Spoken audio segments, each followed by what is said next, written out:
All right, ladies and gentlemen, welcome to the Off Axis podcast. I'm here with my best friend Mason Fleet, professional parkour athlete. What's up, y'all? Originally from Denver, Colorado.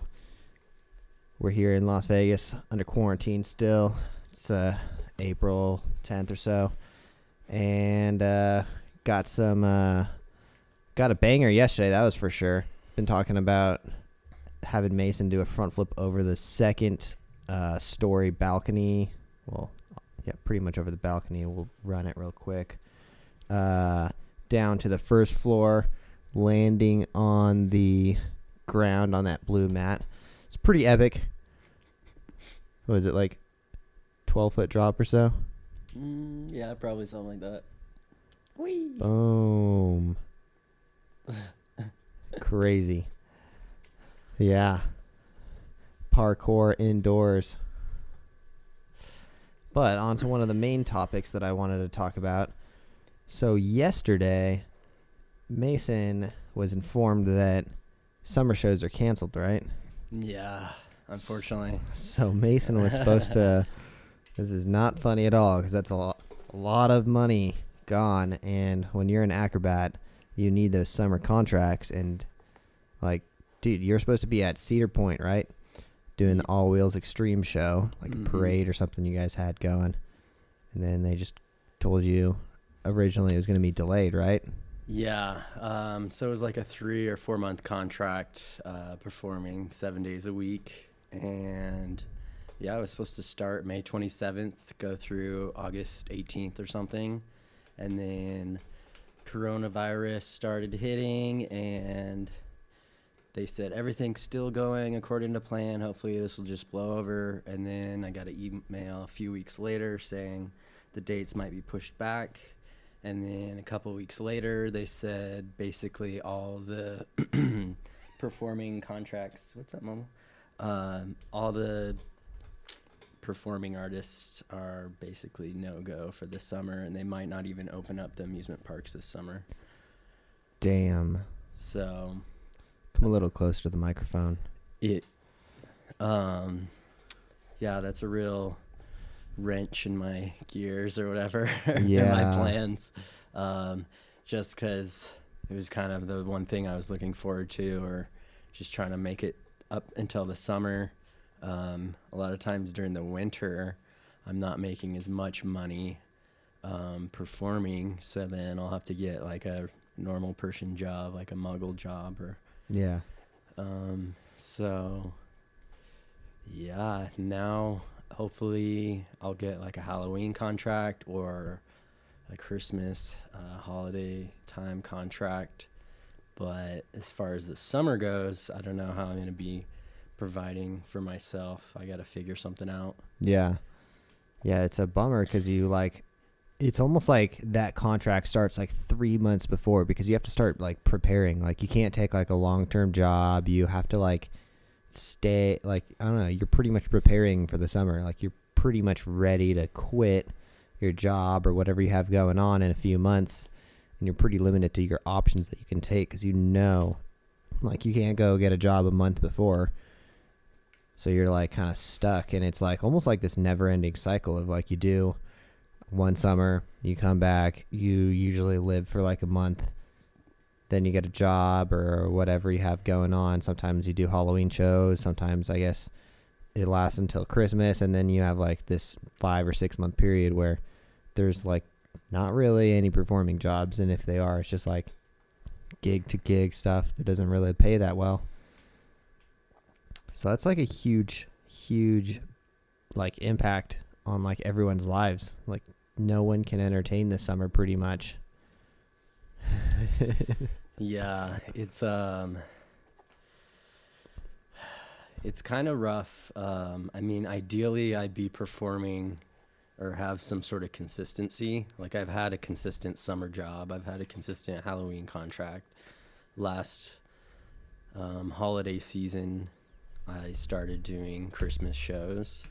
So I was kind of like slowly filling up my year like long calendar of having different contracts. Yeah. And if you impress whoever you're working with, then they might invite you back next festival the next year or whatever. But now that there's no like human contact being made, no like public events or anything, all the acrobats are out of work right now. So I'm not sure how anyone else is making money right now. I know one guy I heard was like flipping fitness equipment on like Facebook Marketplace or something, but like I feel like everyone's kind of scrambling, trying to figure out what their life is gonna be like these next 3 months. Yeah. It's like you spend all this time trying to become a performer and like training, and like your whole life kind of revolves around it, and now there's like nothing you can really do. Like you have to get like a normal job, and it's not even like you can just get a normal job. You have to get a job that's not going to disappear. Mm-hmm. Yeah, I mean, I'm sure if you've trained your whole life to do something, hopefully if this will blow over, you might be able to go back to that same income or art form that you've been passionate about your whole life. Yeah. But as far as for me, I don't really have a lot of like money saved up, so it's not like I can just cruise for 3 months. And so I got to figure out if I'm gonna, I don't know, start flipping products or have some sort of like side hustle to make it through the summer at least. Yeah. Hopefully stuff kind of goes back to normal before then. Or like, I don't know, maybe they change their minds after like everything goes back to normal. Like, all right, actually, let's do this. But now I feel like we have to prepare for the worst. Like I haven't lost my summer contract yet because it's pretty short and it's not till like late June anyways. But I'm pretty much prepared not to do that. And I don't know, just like, I guess I'll be doing DoorDash all year or something. I don't know. It's like the only good way to make money now. It's not going away anytime soon. Yeah, I was thinking about maybe trying to teach like trampoline lessons or like parkour lessons in the backyard. But even like the parks and everything, all the playgrounds are caution taped off. And people are just getting more and more fearful. Like, I don't know, that even at the grocery store, like I don't wear a mask because I'm really healthy. And I think that if I was like more susceptible to getting sick, I would probably be more, take a lot more preventative measures. Yeah. But I can see people like looking at me like, he's not wearing a mask and he's at the grocery store. Yeah. Or like, I don't know. I just feel like every day, more and more people start freaking out more and more. Yeah. As far as getting infected. Yeah, it's getting pretty crazy. My first comment yesterday on my YouTube video about door dashing was, are you really not wearing a mask and gloves when you do this? I'm just like, oh my God. Is that going to be the new normal? Like we become like China where everyone is just wearing masks and gloves all the time? Fuck, that is not, I do not like what the future looks like right now. Yeah, I'm just trying to sift through the truth and what's just like hype or like the media, because I don't know, it's hard to believe anything I hear on the media or even social media, because it's like people get excited and then there's like these like buzzwords and like I don't know, it's like hard to tell what's actually fact versus fiction. So I feel like the fear spreads really quickly, and just when one person gets scared, then everyone's like, oh, maybe I should be scared too. Let's all go buy toilet paper or something. Yeah. It's like that's not the problem right now. Yeah. My parents told me like over a month ago, they were like, go stock up on toilet paper. And I'm like, nah, that sounds dumb. And 2 days later, I go to the grocery store and all the toilet paper's gone. Yeah. I mean, people. Hopefully that cloud has passed and maybe the toilet paper shelves are starting to fill up again, but toilet paper. So like, what is the best way to make money doing parkour or like be an acrobat, do you think? right now or like 3 weeks ago? Maybe 3 weeks ago, I would say. I would say a really good way is, well, I immediately think of like Red Bull athletes are probably like the highest paid like extreme athletes. Yeah, like Because they have like a really good sponsorship through Red Bull and they get tons of exposure, and they'll sponsor them to like, oh, they'll fly you out to Dubai just to film a Red Bull video or something like that. yeah, that's true. So that kind of seems like the dream life. Also, As far as like if you're like an average Joe, who's pretty good at parkour. average Joe, pretty good at parkour. I would say try and put out content to be seen so that you could have some, I guess, a following.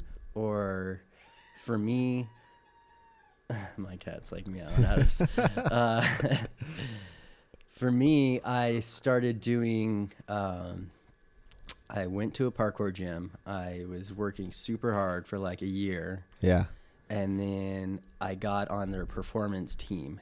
So through them, I started getting shoe sponsors and different random like sunglasses sponsors.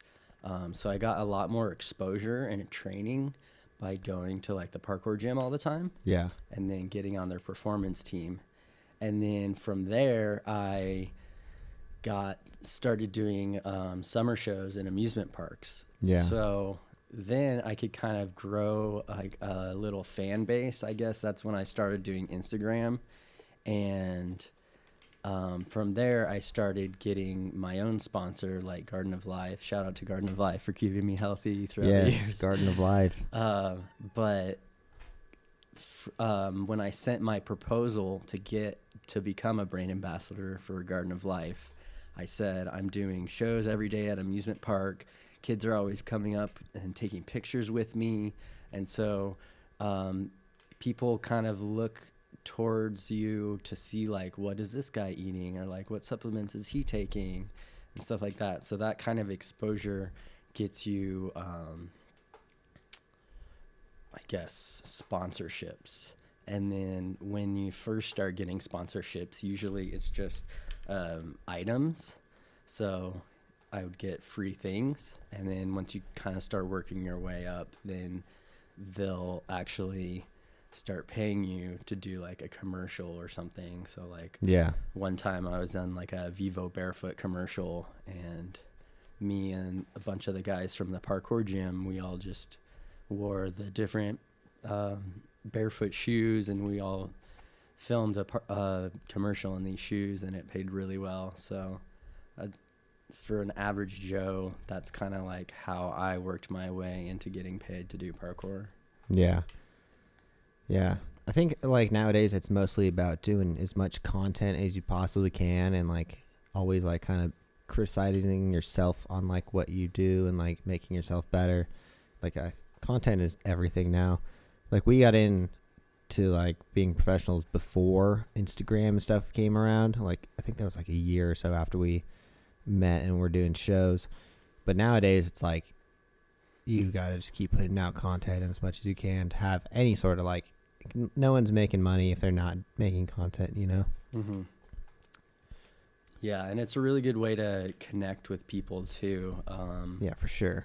If I just follow a bunch of different parkour professionals on Instagram, I can see what they're doing and maybe seeing if they're coming to my town. I can go to like some sort of meetup, like, oh, this super famous free runner or parkour guy is coming to Las Vegas and he wants to train with people. And so then I can meet him and kind of network with him, become friends with him, and then you just start making different connections, and whoever you're hanging out with, those people are going to rub off on you. So that's why recently I've been trying to hang out with more like Cirque du Soleil acrobats, or people who do like one-arm handstands, or people I look up to or admire. I want to hang out with those people so that I can pick up on their daily habits and try and follow in their footsteps, I guess. Yeah. Yeah, it's always good, like, idolizing people, try to, like, develop your style to become more like people like you like to watch. And I mean, making your own content, you can always criticize yourself and, like, make yourself better. Yeah, big shout out to Garden of Life again for always hooking. They, like, sponsor us and all of our friends now too. It's crazy. And it's, like, crazy because it's, like, such a healthy, good, organic company that makes, like, all organic stuff, and most of it's, like, vegan or, like, top of the line kind of stuff that would be super expensive. Yeah. It's been a blessing. What, like 5 or 6 years we've been with them. So you used to do background acting in LA. How was that? And, like, what was that like? Because a lot of people think of, like, being on movies as, like, the ultimate goal, and you were in, like, a lot of shows and stuff. So yeah, I moved out to LA because I wanted to do stunts. Yeah. Because it seems lucrative, I guess, to do stunts, or it seems like the dream life. Mm-hmm. So I moved out to LA, and someone told me I should do background acting, which is basically you're just an extra in the movies, and that's, like, I guess, one of the stepping stones to learning the ins and outs of filming, just commercials or movies, television shows. So I signed up for this place called Central Casting, which is basically they just take your headshot and they take your profile, your height, your weight, your skin color, everything, and you show up with a few different looks. So I had, like, a business look where I was in, like, formal, like, button-up shirt with a tie and a jacket, and then I had, like, a skateboarding look where I actually had my skateboard, which came super in handy because I got booked for a lot of skateboarding things because I had, like, I don't know, a mohawk, or I had a skater look supposedly. And then what else? There's like 18 and younger look, so you don't actually have to be 18 and younger. Like, I was, like, getting kind of old, and they were still booking me for like Nickelodeon You're, TV like, shows. 25, right? Or something? Yeah. So you have different kinds of looks, and then they put your profile online, and all the producers or directors, they look through whatever scene they're shooting that day. Like, oh, we're shooting like a Coachella type scene. And so they would look through all these different pictures, and they would see my profile, and I'm, like, got my tie-dye shirt on and my longboard or something. And they're like, he looks like he would go at Coachella. So then they would book me for, it was kind of really sporadic. Like, you would get a call like, oh, you're booked for tomorrow.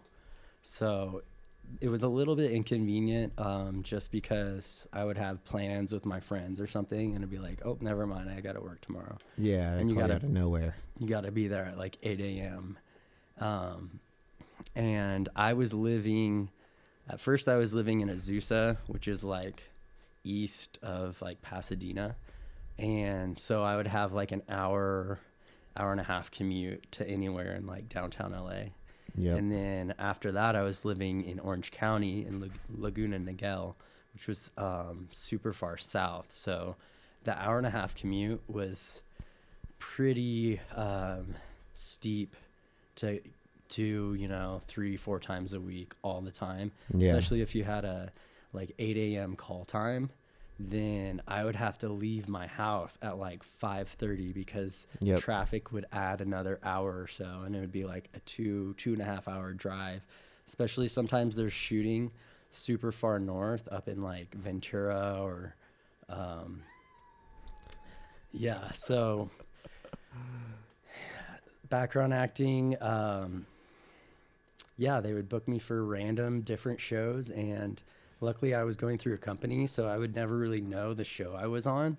A lot of times they would try and keep it secret, but I was on different, like, Nickelodeon TV shows. I was on, like, Bella and the Bulldogs for a few episodes. I was, like, a mascot. I was on some Disney TV shows. I was on Fox, Warner Brothers. Like, I was on, like, trying to think of like some of the more popular shows that people would know. I was on New Girl. I was on Narcos one time as like this punk rocker guy. I was on Fresh Off the Boat.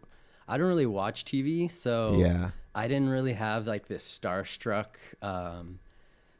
thing that everyone else kind of had. They would be like, "Oh my God, we're on this show today," and I'm like, "What show? I never even heard of it."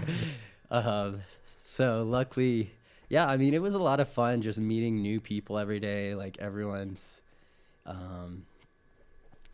just kind of like in the same shoes. But the thing I didn't like about it was a lot of the producers and directors, they kind of treat you like crap. Like, yeah. so there's like, let's say I was in like this Ben Affleck movie, and so that's like the A team is like the real actors who are doing like the lines and everything. And then there's like a B team, which is like their like stunt doubles or whatever. And then it's like you're going down the totem pole and you're at the very, very bottom. They're just like pushing you off to the side, like, Yeah. stay quiet, you know, like, I don't know. They just really treat you like you're super disposable, and you are super disposable in that situation. So it was kind of, after a while, you just feel like I deserve a little bit better treating than this. Yeah, for sure. And it's like, it's kind of weird because you're trying to be there so you can get like credits, so you get into SAG and stuff, but you don't know if you're gonna get credits, and you're just kind of like kissing ass, you know? Like that's like the idea of acting and being in LA is you just gotta kiss everyone's ass. Yeah. Yeah. So after a while, I felt like I wasn't really progressing, because I was just showing up and going to these random shoots, and then they wouldn't really treat me super nice. And it was kind of cool to like tell my friends, "Oh, it was on this show today." And everyone's like, "What? Like, that's crazy. You were on that show." But when I was there, I wasn't treated super well. And then like, I wasn't actually making progress in my art form. So like, I was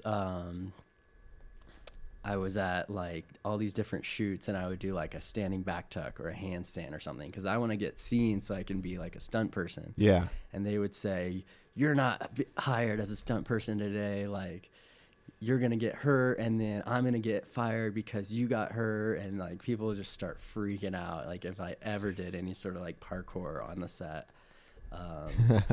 So yeah, I never got like SAG, AFRA, or like union. I got like 2 vouchers or something, which is basically you're getting paid as a union person for that day. Yeah. But yeah, after a while I was beating myself up because I was like, I should be using my like skills and doing what I actually want to be doing, and not just like sitting here. Felt like I was in like high school cafeteria or something. Yeah. Just like, but yeah, do you have any other questions about background acting? Because I'm just kind of rambling. Yeah, what was like the coolest set you were on, or one that did go well, or like any like moments that you had that were kind of cool? I was on the show called Ballers with The Rock. Oh yeah, you were on that show, huh? The Rock and I'm trying to remember all the celebrity people's names. I mean, The Rock's the fucking top of the top. And Jessica Alba. I was like right next to Jessica Alba, which was super cool because she was like one of my like high school crushes or like celebrity crushes when I was younger. Yeah. And then who's that English dude who's like The bald dude? no. He kind of looks like Jesus. He's all into like spirituality. Oh, fuck. I'm drawing a blank for some reason. Yeah. It'll come later. Yeah. So I was just like walking, and he walked past me, and I was like, what? Like, I don't know. It was just really cool seeing like a bunch of different A-listers. Yeah, for sure. And then they rented out Venice Skate Park, which is like a super iconic skate park. It's in like Tony Hawk's Pro Skater, and so they rented it out completely, and then they hired all these professional skateboarders to just ride the whole park. So I met like a ton of different like super pro skaters. They were doing these huge crazy jumps in Venice skate park, and I was just getting paid to like stand on the sideline and like cheer them on, and I just like have my skateboard in my hand. And then I'm just hanging out at Venice Beach all day, and I'm getting paid to like watch pro skaters and meet celebrities. So like that was a really cool experience. And then a few other experiences I had, I got to meet a couple. So yeah, like I said, they kind of treat you like you're at the very bottom of the totem pole. Yeah. But I didn't really have that starstruck feeling, so I wouldn't really like give in to like them treating me like that. So I would just walk up to like some of these celebrities and be like, "What's up, man? I always wanted to meet you." And everyone would be like, "You're not allowed to talk to him," like freak out, you know? I was like, "Oh, I'm not, my bad. Like, I just want to say hi." So like I got to meet who's the guy from Donnie Darko? Ooh, I don't know any actors at all. I know like The Rock, and that's it. Jake Gyllenhaal. Okay. That's his name. Yeah, he came out. I was on this set, and he like walked out from this doorway, and I was like, "What's up, dude?" And I like gave him a fist bump, and the guy, the production assistant, who kind of like is like the sheep herder for all the extras, was like, "Keep walking. These people aren't here to be your friends." And then they like put us all in this room, and they like gave us a scolding, like, "You're not allowed to talk to them. They're not here to be your friends." And it was literally just because I was like, "What's up, man?" and gave them a fist bump, and they're like, "They're trying to remember their lines, and you're distracting them." And oh my God, LA is so ridiculous. yeah, it was funny. That whole like movie scene stuff is so stupid. Yeah. So do you like living in Vegas more than living in LA, or? I mean, they both have their pros and cons. I like Vegas a little more. It's a lot cheaper. That's for sure. And also, it's a lot more condensed. Yeah. So if I want to go to anything, it's like half an hour away or less. Yep. Which is way different than LA, because sometimes you can be commuting for like 2 hours, depending on if you're going from like all the way from the top to the bottom, or what time of the day. Like in LA, if it's anywhere like 3 p.m. to like 7 p.m., it's just like the whole freeway is like so packed. But obviously, I think California has the ocean and like beaches. It's like a lot of opportunity there too. Yeah, you never know like who you're gonna bump into. Like, I don't know, it just seems like there's like crazy like famous people, and so there's that kind of excitement. I just think of like that Red Hot Chili Peppers song, Californication, or whatever. So there's that, but it has its cons as well. And then also, everyone in LA, or not, I can't say everyone, but it seems like a lot of people are really kind of like superficial. And so you'll meet with someone and they'll be like, "Yeah, we should totally collab sometime." Yep. And you're like, "Yeah, let's do it." And it never actually amounts to anything. And so everyone's kind of like looking for the next big thing. Yep. And nothing seems like authentic, like right here and right now. Like, yeah. I like Vegas just because like all my close friends they're all acrobats, and they all have like similar interests and stuff. In LA, it was like if I wanted to hang out with acrobats or something, I had to drive like 30 minutes to go like see my friends, and it was like there's just a bigger like there's just so many more people there, and like it's not as condensed, and like everyone moves to Vegas to be a performer, which is kind of why I moved to Vegas. So it's like there's a lot less people, and I mean it seems like everyone we hang out with is doing the same kind of stuff that we are. True. Yeah, LA is a really, really spread out. It's like a big pond. So like if you think, I don't know where everyone's from, but like you start to excel in your hometown and you feel like kind of like this big fish in a small pond. So if you move to LA, you're like the smallest fish in the biggest pond. Yep. And then Vegas, the pond is a little bit smaller, but it's like all like, I don't know. I feel like less of a small fish than I did in LA. Yeah. Like everyone kind of knows each other in Vegas. Yeah. Compared it's a to smaller LA, world for no sure. one knows each other. Yeah. Yeah. I like Vegas though. Do you think you could be like do you think LA and Vegas are the only places to really make it as like an athlete or like a parkour athlete or acrobat? Like where else could you really do well? Like are people making it in are people making good money in Colorado?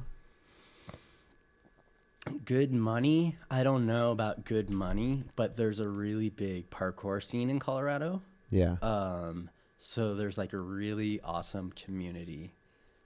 So I know a lot of the guys in like Denver and Boulder, Longmont area.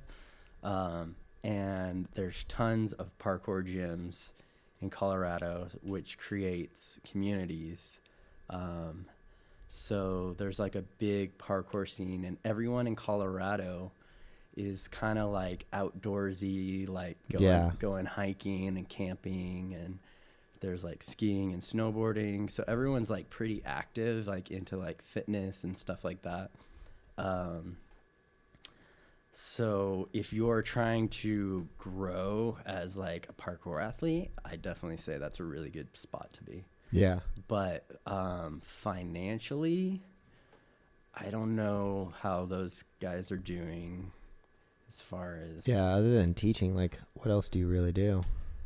Yeah, there's like tours that there's like different parkour teams, and they'll go on different tours. So they'll like go around and I guess teach workshops and do like, there are competitions, but I feel like the competitions aren't really like how you would make the most money. I would say through sponsorships. Yeah. And then there's also like apparel. So a lot of people start like parkour, like clothing companies or shoes,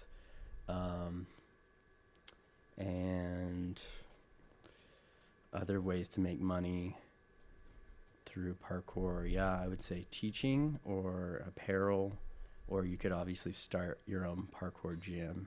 Yeah, that's a tough one. Yeah. Yeah. You want to talk about the ninja story? The ninja story? So one summer in, 2012? I think so. It was your first summer, right? That was my first summer. So it would have been, 2012. It was your first summer, right? It was my first summer. Oh, man. My first summer performing with All Wheel Sports. I was at Cedar Point in Sandusky, Ohio. And I lived in a house with like 7 guys. It was like 7 of us in there. And so it was like a bunch of pro like BMXers, pro rollerbladers. Tanner was on the scooter, like a razor scooter. I was like the parkour trampoline guy. And we are all living in one house for the summer, which got pretty hectic because it was like just jam-packed full of people. We were all trying to share one refrigerator. Yeah. And then... It was fun, though. Yeah, it was fun. It was my first like contract performing. And so some of the other guys had been there a few years already, and there was like this abandoned factory down the street. They called it Sandusky Hell. Sandusky Hell. And they said they like built some BMX ramps in there and shot a music video one time. I don't know. They were all talking it up. But so they said we should go there. Like it was in the middle of the night, and we had already drank some wine. And so it was like probably like midnight, and they said, let's go to Sandusky Hell and check it out. And like, we'll go on the roof. Everyone was hammered too. I was sleeping. Yeah, like it was like the end of the night where it was like, are we gonna keep this party going, or should everyone just like go their separate ways? And then someone had the idea, let's go to Sandusky Hell. And so everyone was like, Tanner, wake up, like we're going to Sandusky Hell. And so we recruited like as many people as we could, which was like 5 people. It was 6, right? It was 6. 2 girls. It was that one random girl, and then Coco, and then me, you, Mike, and Jaron. Okay, so 6 people, and we get in Mike's car and drive down the street, and then we park in this big empty parking lot right next to the factory, and we start going into the abandoned factory, and we see this guy. Like, did he have a dog or no? No dog. He's just like walking down the street. Yeah, he looked really shady though. And so everyone, it was kind of like, it reminded me when I went TPing in high school, and you see some like car lights coming or something, and you like dive into the bushes. You're like, I don't want to be seen. So we see this kind of weird, sketchy guy walking, and so we all kind of like hide in the bushes. Yeah. And I think he kind of like stopped and like looked over. Yeah, he totally looked right at us, like we were doing like the worst job of hiding. Yeah, I mean, we weren't actually doing anything. We were all just kind of like giggling and like, yeah, we didn't really have any like bad intentions, but no, other than going to an abandoned building in the middle of the night. Yeah, but we weren't trying to like, do graffiti or like vandalize things or anything. We just wanted to go on the roof. So we go into the building, and obviously all the other guys had been there before, so I'm just kind of like, what's happening? This is fun. And do you remember right before we went in, Coco yelled to the guy, hey man, we're just going to be drinking on the roof if you want to come join? No, I don't remember that, but that sounds like something she would do. So we all make our way up onto the top of this roof. It's like 4 stories high, probably. Yeah. And we're just looking at the stars. Someone brought a wine bottle, and we're all just kind of like hanging out, talking. And then out of the shadows, we see this like... Well, first the van drove up. Remember the van drove up first? Like, we were all sitting there, and then we looked down, and you see the van, like the sketchiest looking van ever, driving down the street, and everyone was like, oh, duck. And then someone said, dude, we're on a roof. He can't see us. But, like, I specifically remember the guy looking right at us. It was almost like he knew that we were there. And then he, like, turned around and parked on the property. And then, remember we watched him drop off that duffel bag to the other dude, the first original dude that we saw? No. You don't remember that? No. Oh, so he dropped off the duffel bag, and we like all thought, oh, they're doing a drug deal or something. That's what that guy was doing. And then they drove away, and then like as we watched him drive away, like 2 minutes later or so, that's when that guy appeared in the shadows. Yeah. I mean, like I said, I'd never been there before, so I wasn't like on high alert, like, oh, like someone's following us or anything. Yeah. I was just like, I don't know, they're in the moment. Like, I didn't have any sort of like cautions or... Yeah. So yeah, I look over, and we're all on the roof, and I look over, and out of the shadows, this like guy, and he's in a hoodie. He has his whole face covered. He looks straight up like right now, like what everyone looks like. Kinda, but like he was, ninja, dude. He was, yeah. He all was, black, everything. He had like wearing a face mask and everything. Face mask on, and just his posture and his stance was like creeping up on us straight in the shadows too. Yeah. Trying to sneak attack us. Yeah, it was very frightening. I think it was Coco or something spotted it out and screamed like, whoa, watch out, there's a guy right there. Yeah. And everyone, like, what the fuck? Yeah, I just like snapped out of whatever like daze I was in. I was like, what is happening right now? I'm go from like that fight or flight just mode immediately. Yeah. And so I stood up and kind of took a couple steps toward him, and everyone's like, what's up, man? Like, and Coco was yelling, we're just having fun up here. We're not trying to do any harm or anything. And then Mike threw the wine. God damn it, Mike.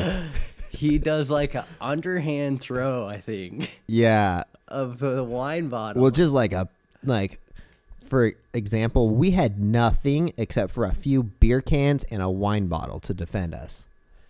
And Mike throws the wine bottle underhand at the guy, misses. Oh my God. The guy grabs the wine bottle. So, like, the guy's already super threatening. Everyone's, like, trying to get this guy to back up. So it's not like we just threw a wine bottle at this dude. This guy was ready to attack us. Yeah, especially because he was... Didn't he already try to, like, tackle you before Mike threw the wine bottle or something? No, that was after. That was after? Yeah. So he comes at me, and he grabs my shirt, like, on my shoulder. Yeah. And I just sprawled towards the ground. Like, I don't know, I guess it was like a wrestling instinct or something. Yeah. But I was like maybe 5 feet from the edge of the building. Yeah, no, he straight tried to throw you off the roof pretty much. Yeah. It's like a 5-story building. And then I'm kind of scrambling, and I don't even know if someone else, I think like Mike or Jaron kind of like started coming at him. Yeah, as soon so as... we were like in like a triangle almost. Yeah. Like a standoff. Mm-hmm. And then everyone was just running for the stairs, like the staircase. Yeah, I had that flashlight that I shined in his eyes for a minute that like kind of blinded him.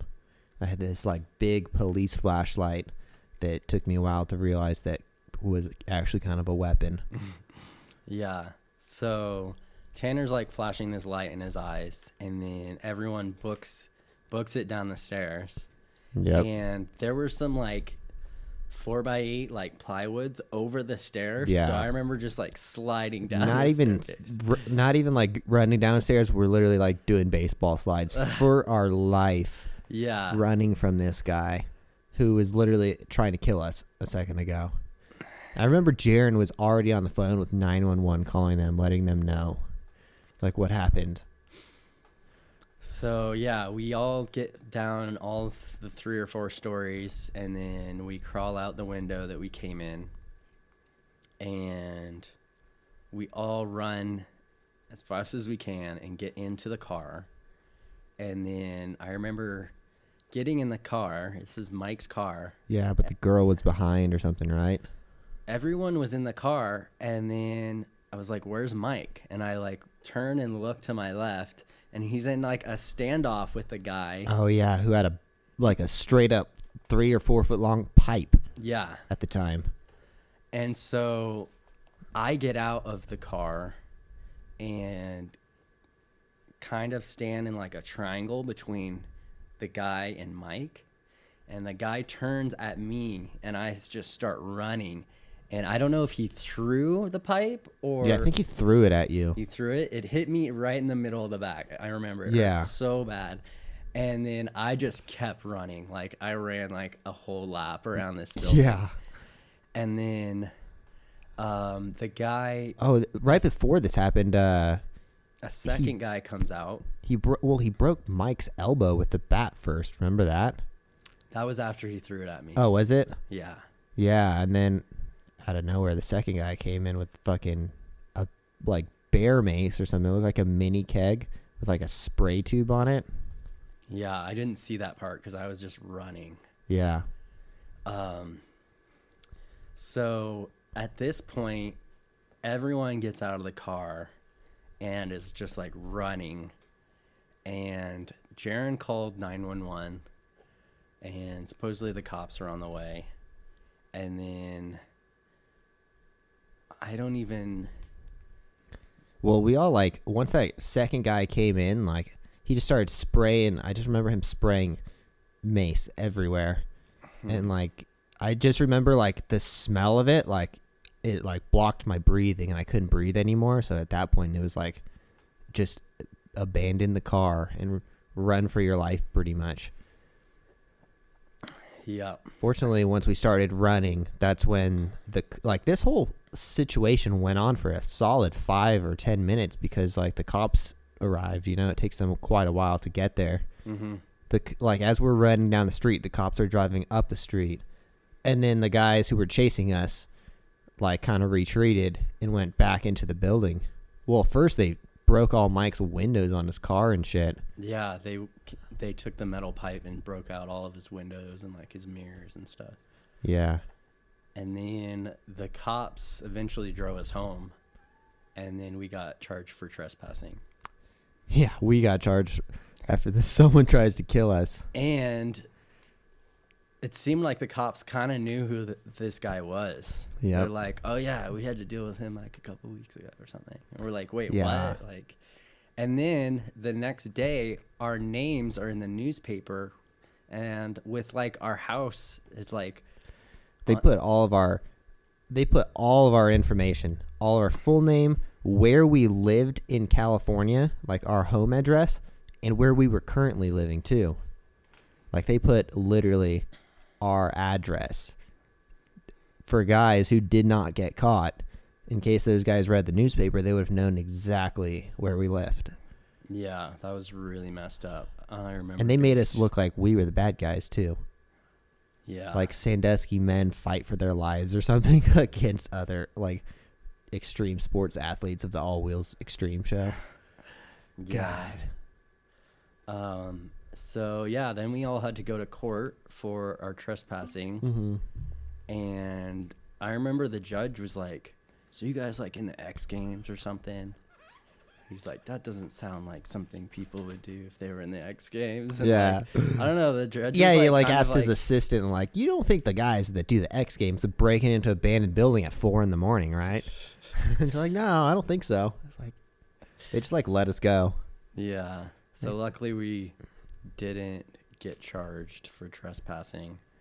But yeah, it's still a really scary story just because we were all just kind of hanging out, being stupid kids, and then this guy just comes out of the shadows and attacks us. Yeah, like he clearly had a bunch of like weapons too. Yeah. Like, I remember his hand was behind his back at first. Like I thought he had a gun. I thought he was just gonna straight up shoot us all. I think it was a knife that he had though. But I remember at one point, like when he went to tackle you, like we all went to kind of like jump on him, and you like he like pushed you away, and he like I don't know if it was the wine bottle that he broke or he had a knife or something, but it kind of like warded everyone off, and we're like, whoa, this is for reals. Yeah. It's like some dude on PCP or something too. Yeah. Like the guy was clearly on some crazy drugs. Mm-hmm. Which is the crazy thing. Like that guy was essentially like a zombie trying to kill us. Yeah. Scary. Probably the craziest story of my life. I hope that never happens again. For real. Like that could have gone so many worse ways. Like someone easily could have died had it not been a group of elite athletes. That would have been really bad for like some normal Joes. They would not have known how to defend themselves. Yeah, for sure. Or like if it was all girls. Mm-hmm. Or like if it like one of us like could have like killed him too, and that would have been a worse story. Yeah. Like we got out pretty cleanly. Like just Mike had like his elbow broken by the bat, Mm-hmm. and all of his car windows were broken and shit. Mm-hmm. Yeah, it could have gone a lot of different ways, but Yeah, I remember they found because they abandoned that van because they drove up with the van that they dropped all the weapons off in the duffel bag, and then the van was still there. So the guys like, or the cops found the van, and they like, it was stolen, of course, and it had all these like weapons, and I think there was like they found drugs in it, mm-hmm. and then they found the guys. I remember Mike got a call or something from like the detective and was like, hey, do you want to press charges? We got these guys. What do you want to do about it? But yeah, I think Lily's calling me. Yeah, crazy story though. Do you want to wrap it up right here? We're at 50 something minutes. Sure. All right. Thanks for listening. Yeah, thanks for coming on the podcast again. For everyone listening, comment down below if you watch this video and what you guys want to see next. If you got any good topics for us to talk about too. Thank you guys for watching. Mason is at Mason Fleet on Instagram. And Make sure you guys subscribe if you haven't yet. Yeah, let me know if you guys have any questions for me. Yep. All right. Thank you guys. Peace.